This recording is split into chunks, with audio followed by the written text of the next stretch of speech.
بسم اللہ الرحمن الرحیم۔ ہر انسان خطا کار ہے اور بہترین خطا کار توبہ کرنے والے ہیں۔ تم میں بہتر وہ ہے جو قرض اچھی طرح ادا کرے۔ جو شخص حق کے خلاف کرتا ہے، حق تعالی خود اس کا مقابلہ کرتا ہے۔ جس قوم نے زکوٰۃ کو روکا، اللہ ان کو قحط سالی میں مبتلا کر دیتا ہے۔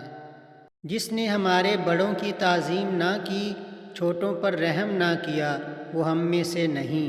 مومن کا اچھا ہتھیار صبر اور دعا ہے۔ ہوشیار وہ شخص ہے جس نے نفس کو اپنا مطیع بنایا اور آخرت کے لیے عمل کیا۔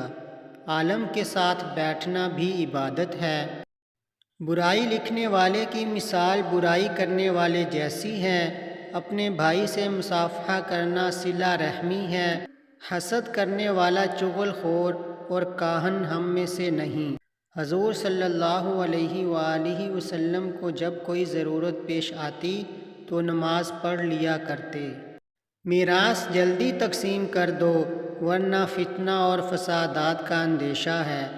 فرض مسجد میں اور نفل گھر میں پڑھنے چاہیے۔ مومن کی جان اس کے قرضہ کے سبب اس وقت تک لٹکی رہتی ہے جب تک وہ ادا نہ ہو جائے۔ جس کی زبان اس پر حکمران ہو تو وہ اس کی ہلاکت اور موت کا فیصلہ کرتی ہے۔ اسلام ظاہر ہے اور ایمان دل میں ہے۔ حافظ قرآن کو رات کو نماز لازم ہے، اگرچہ 2 رکعت ہی ہو۔